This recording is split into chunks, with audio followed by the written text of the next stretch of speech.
Bonjour. Alors, Abou Youssef, il a posé une bonne question. Il dit, mais quel rapport? Alors, dans le cours précédent, on a expliqué qu'en fait, qu'il faut une atama, une concordance, une adaptation entre notre être et nos midot. Ça veut dire, on ne peut pas être métaken des midot, roche bakir, ça veut dire d'une façon aveugle.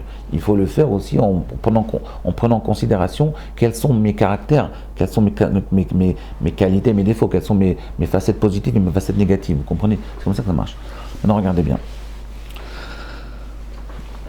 Donc, comment on fait ça? Alors, donc, en fait, ce qu'on étudie en ce moment, c'est expliquer comment faire pour analyser, pour connaître, pour dévoiler, parce qu'en fait, ça ne suffit pas de connaître intellectuellement, il faut dévoiler notre personnalité, notre ani, notre moi. Notre moi, il faut apprendre à le dévoiler.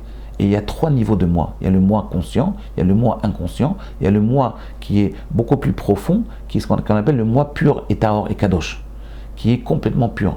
Et le but, c'est d'essayer, quand vous apprenez un peu à vous connaître, essayez de connecter notre conscient. Essayons de connecter notre conscient à notre moi pur. D'accord? Tout en gérant les inhibitions qui viennent de l'inconscient. Tu vois, l'inconscient qui est intermédiaire. Vous comprenez, Abou Youssef? Maintenant, comment on fait ça? Alors, il y a 2 façons qui sont les 2 obligatoires. La première, c'est la volonté. C'est j'apprends un peu à me connaître intellectuellement. Je me connais un peu pour savoir où je vais. Et après, à partir de là, je construis ma feuille de route pour fabriquer ma volonté.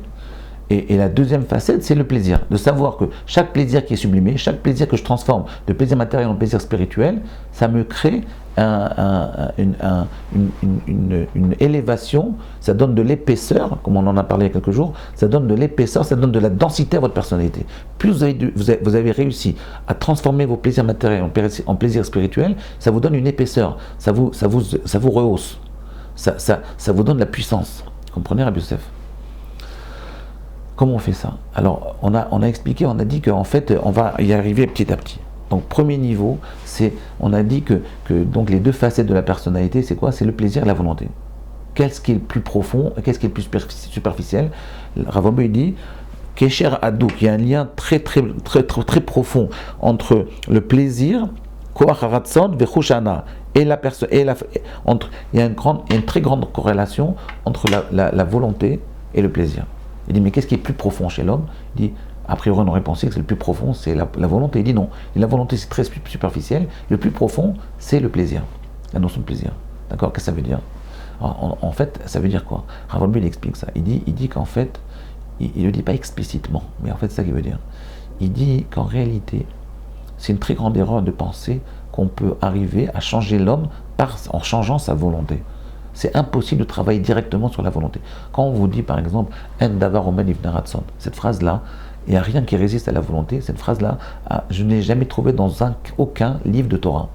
Aucun chazal ne dit cette phrase-là. Il n'y a rien qui résiste à la volonté, c'est une phrase fausse. Si vous me trouvez quelqu'un, je parlais avec des dizaines de rabbanim, des centaines de personnes, il n'y a personne qui a réussi, même sur Google, à me trouver l'origine de cette phrase-là. Il y en a qui disent c'est Platon. Il n'y a rien qui résiste à la volonté, ça ne veut rien dire. Dans la Torah, c'est pas vrai.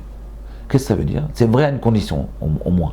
C'est quoi? Qu'est-ce que ça veut dire cette phrase-là? Ça veut dire qu'en réalité, c'est pas comme ça que ça marche. Si vous essayez de travailler sur la volonté d'une façon directe, ça ne marchera jamais. Au maximum, ça peut provoquer, si vous y allez trop fort, ça peut provoquer une réaction de rejet. Quand vous dites à quelqu'un, il faut que tu sois docteur, et vous le poussez, vous obtiendrez exactement le contraire. Je veux que tu mettes les tefilines. Je veux absolument que tu deviennes religieux, tu deviens un tamid racham. Ça ne marchera jamais. C'est pas comme ça que ça marche. On ne travaille jamais sur la volonté directement. C'est pas en disant à quelqu'un, étudie 15 heures, à la fin tu seras un tamid racham, ça marche pas. Ça marchera pas. Vous pouvez dire 15 fois ça, ça marchera pas. Étudie 15 heures par jour, et à la fin tu seras un tamid racham. Ouais, ok, moi j'ai pas envie d'étudier 15 heures par jour. Maintenant saute en l'air, qu'est-ce que je vais devenir? Qu'est-ce que je vais faire maintenant? Alors, la solution, en fait, c'est ce qu'il nous donne ici à Volbeu. Il nous dit qu'est-ce que ça veut dire que l'intériorité, c'est la qualité la plus profonde qu'il y a. Je m'excuse. Que le plaisir, c'est l'intériorité de l'être. Ça veut dire qu'en réalité, comment on arrive à fabriquer sa volonté en y allant d'une façon indirecte, en travaillant d'abord sur le plaisir. Le plaisir fabrique la volonté. Commencez par le plaisir, essayez de trouver dans les actes de la vie quotidienne du plaisir, comme on l'a dit la dernière fois, par exemple, en les vivant totalement, en essayant de faire, en vivant avec des êtres avec qui vous êtes bien, en essayant d'étudier des textes qui vous touchent, en essayant d'avoir des enseignants, des professeurs ou des rabbanim qui vous touchent, qui vous émeuvent. Quand vous arrivez à faire ça, alors le plaisir, il fabrique la volonté. C'est-à-dire comment on arrive à la volonté en passant par le plaisir. C'est comme ça que ça marche.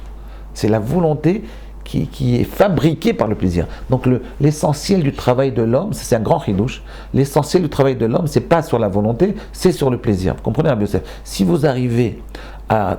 Et le chidouche ici, c'est de savoir qu'un plaisir, ça se transforme, ça s'affine, ça s'élève. On peut arriver à changer notre goût, nos sources de plaisir. Les causes du plaisir, on peut arriver à les changer. Comprenez, Rabbi Yosef, ce que je veux dire par là? C'est-à-dire, on peut transformer le plaisir en volonté. On peut transformer nos plaisirs. Et grâce au plaisir, par exemple, au début, on a envie, notre plaisir, c'est de manger la pizza. Après, notre plaisir, c'est de faire la tfila. Après, notre plaisir, c'est d'étudier un pshimon shkop. Mais ça se travaille, ça. L'essentiel du travail d'un homme, c'est d'essayer d'élever et d'affiner sa notion de plaisir. C'est comme ça que ça marche. Comprenez? Voilà. Là, demain, on continue. En fait, demain, on parlera de la suite. À demain.